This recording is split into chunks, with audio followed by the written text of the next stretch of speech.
Hey Cowboys fans, let's talk about everything happening with America's team as we gear up for another intense week of football. There's a lot to cover today, from injuries to lineup adjustments and even a little bit of trade chatter that's floating around. First, let's dive into the latest on the injury front, because staying updated here is crucial for predicting how this team might perform in the coming games. For the Cowboys, the good news far outweighs the bad.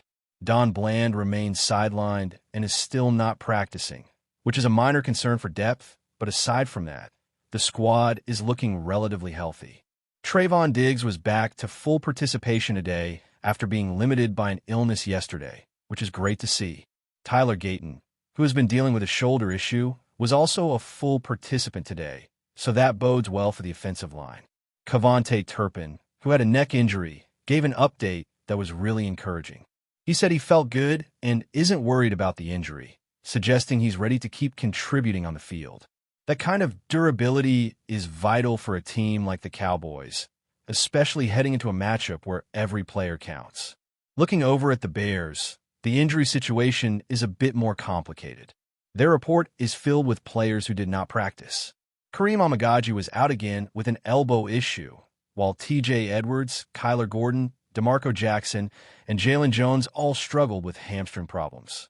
It's hard to ignore how many key players are dealing with lower body injuries, and that could impact their ability to execute plays effectively this weekend. Grady Jarrett was limited due to a knee injury, showing a little more progress but still not full strength, and DeAndre Swift continues to deal with a quad issue. Their starting lineup isn't exactly at full capacity, which certainly tilts the scales in the Cowboys' favor, at least on paper. The confidence level for the Cowboys heading into this matchup might be hovering around 7 out of 10, which is solid but not overly confident. There's a sense that the team is strong, well-prepared, and capable of handling the Bears. But football is always unpredictable. One of the more interesting developments at practice today was Tyler Booker working out at the center position. With Cooper Beebe going to injured reserve, Brock Hoffman is expected to start at center, followed by TJ Bass as the next option. But the Cowboys are preparing for every contingency, and that includes seeing how Tyler Booker handles the spot. He hasn't started at center in a regular season game before, but the team has been working on his versatility during the preseason and offseason, so it's not entirely new territory for him. Position flexibility like this can be the difference between maintaining stability on the offensive line or falling into chaos if injuries strike. It's also worth noting that while Tyler Booker may not actually start at center on Sunday, the coaching staff is smart to prepare for the possibility.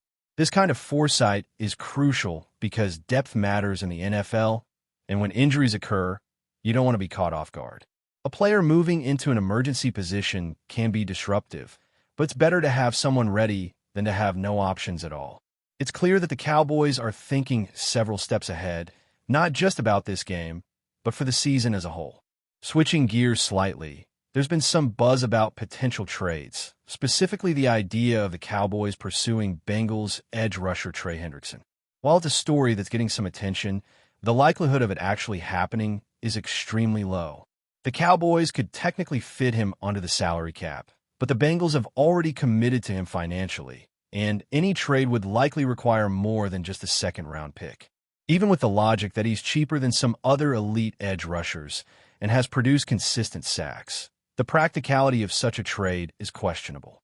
Adding another edge rusher isn't necessarily a pressing need, with Javian Clowney already in the fold, and the Cowboys have been actively targeting that position in the draft over the past few seasons.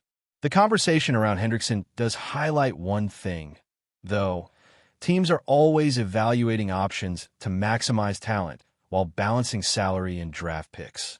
For the Cowboys, the focus seems to remain on internal depth and strategic preparation rather than blockbuster trades. There's some speculation that players like Trayvon Diggs could be part of larger trade discussions in the future, but for now, the team's priority is to keep the current roster healthy and performing at its best. With Savone Revel and Don Bland potentially returning in the coming weeks, the Cowboys might not need to chase external solutions at all. What is clear from all of this is that the Cowboys are managing a delicate balance between keeping players healthy, exploring depth, and preparing for every scenario that could arise on the field. Every practice, every positional adjustment, and every minor injury report is analyzed to ensure that when Sunday comes, the team is ready to execute at the highest level. And with the Bears dealing with multiple injuries and limitations themselves, the opportunity for Dallas to capitalize on these circumstances is significant. The team's approach to flexibility and readiness demonstrates an attention to detail that often goes unnoticed, but can be the difference in a tightly contested game. The narrative this week isn't just about who is on the field or who might be traded. It's about how a professional football team adapts to evolving challenges. The Cowboys are looking to maintain consistency, develop younger players like Tyler Booker in key positions, and ensure veterans are ready to step up when needed. It's a balance of preparation, skill, and strategy, and watching it unfold in practice gives fans a sense of the behind-the-scenes work that leads to success on game day. Continuing with the Cowboys, one of the most fascinating aspects to watch this week is how the team manages its offensive line depth. With Cooper Beebe on injured reserve, the spotlight falls on Brock Hoffman as the expected starter at center. But what stands out is the way the coaching staff is preparing for any unforeseen scenario. Tyler Booker's work at center might not make headlines, but it's exactly the kind of behind-the-scenes preparation that defines a team's resilience. He hasn't started at center in a regular season game, but his intelligence and adaptability make him a reliable contingency. This flexibility is vital because the offensive line is the backbone of both the running and passing game. One weak link or injury can cause a ripple effect across the entire offense. So having a player like Booker ready to step in, even in an emergency, reflects a level of foresight that can save the team in critical moments. In addition to depth considerations, the Cowboys' injury updates continue to provide reassurance. Trayvon Diggs returning to full practice is a huge boost to the secondary. His ability to cover, tackle, and create turnovers gives the defense an edge that cannot be understated. Meanwhile, Tyler Gayton returning after a shoulder issue means the offensive line remains strong, and Cavonte Turpin's positive report on his neck injury ensures that the receiving core stays dynamic. These updates may seem minor on paper, but in a league where every yard counts, having players available and healthy can be the difference between winning and losing close games. Shifting focus to the Bears, the list of injuries and limitations paints a picture of vulnerability. Multiple hamstring injuries, a knee concern for Grady Jarrett, and a quad issue for DeAndre Swift suggest that the team could struggle to maintain peak performance. In football, timing and chemistry are everything, and injuries disrupt both. The Cowboys coaching staff is undoubtedly aware of this and will likely strategize to exploit these weaknesses. It's not about underestimating an opponent. It's about recognizing opportunities and capitalizing on them. A team that can adapt and adjust to the opponent's limitations often finds itself in a more favorable position before the first snap. Turning back to the offensive side of the Cowboys, the quarterback room is another area of interest. Dak Prescott's leadership is always a focal point, but the presence of capable backups ensures that the team isn't vulnerable if unforeseen circumstances arise. TJ Bass and Brock Hoffman provide security in the center and line positions, while the coaching staff has clearly invested time in ensuring everyone understands multiple roles. This level of preparation is critical in the NFL, where injuries and unexpected situations occur every season. The flexibility to shift personnel and maintain execution without missing a beat is what separates playoff contenders from also-rans. Beyond the immediate injuries and depth concerns, trade rumors add another layer of intrigue, even if they remain highly unlikely to materialize. The chatter around Trey Hendrickson, for instance, shows that teams are always evaluating ways to strengthen their roster, but it also highlights the limitations of pursuing high-profile acquisitions mid-season. The Cowboys front office has historically focused on internal development, drafting, and strategic roster management rather than chasing headline trades.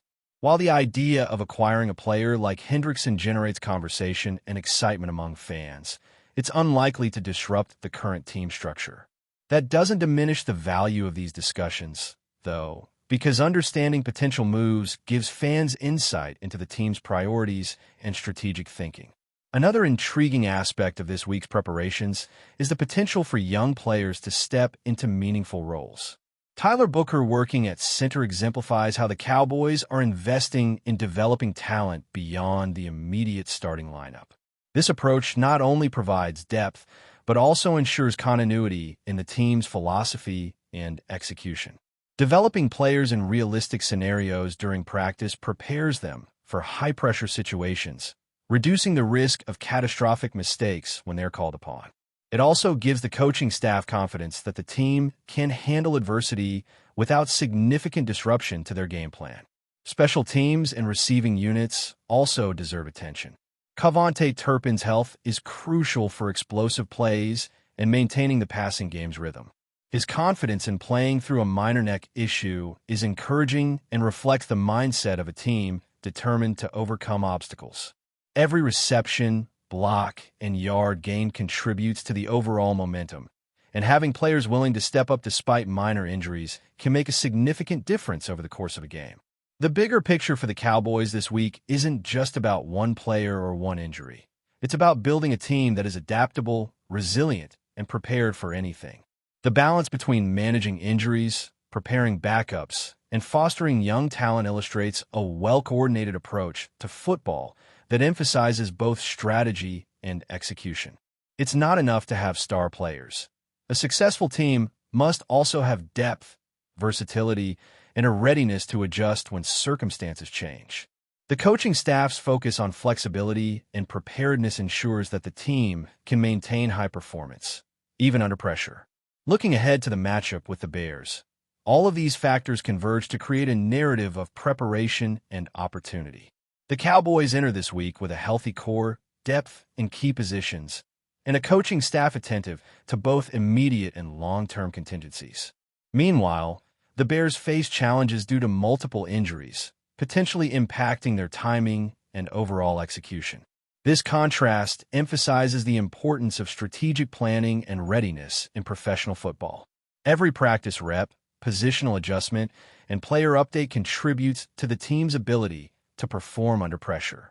It's a reminder that in the NFL, success is rarely accidental.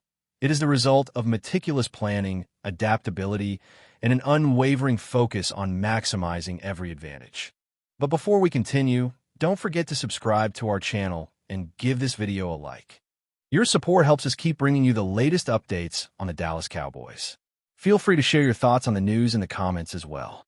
In what could be one of the most talked about moves of the offseason, the Dallas Cowboys have reportedly agreed to terms with star running back Derrick Henry, sending shockwaves through the NFL landscape. Sources close to the team suggest that the deal, still unofficial, would give Dallas one of the most formidable backfields in recent memory, pairing Henry's punishing power with Tony Pollard's explosive speed. If confirmed, this move could signal a shift in the Cowboys' offensive philosophy, blending bruising ground-and-pound football with versatile, high-octane plays out of the backfield. Rumors have been swirling for weeks about Dallas's interest in adding a marquee back, and Henry's name repeatedly surfaced as a prime target. The Titans' workhorse has been one of the league's most dominant forces, capable of turning short-yardage situations into highlight reels with his rare combination of size, speed, and endurance. Cowboys fans have long clamored for a true feature back to complement Pollard, and whispers around the league suggest this pairing could redefine the NFC East for years to come. Insiders say Henry was intrigued by the Cowboys' offensive system and the opportunity to share the backfield in a manner that could preserve his legs while keeping defenses on their heels. Analysts are already speculating on how head coach Mike McCarthy might deploy the duo, with possibilities ranging from traditional I-formation power sets to creative split-back formations designed to exploit mismatches. The prospect of Henry's downhill running paired with Pollard's ability to stretch the field presents a nightmare scenario for linebackers and defensive coordinators alike. While nothing is official yet, social media has exploded with fan reactions, ranging from elation to cautious optimism. If true, this signing could instantly elevate Dallas into Super Bowl conversation territory, giving quarterback Dak Prescott a ground game that demands respect and opens up the passing attack like never before. As the NFL rumor mill churns, one thing is certain. The Cowboys' backfield, should this deal be finalized, just became one of the league's most dangerous and talked about units. That's it for this update. If you enjoyed the video and want to keep receiving exclusive news about the Dallas Cowboys, please subscribe to our channel and give this video a like. We always look forward to your comments and opinions. See you in the next video.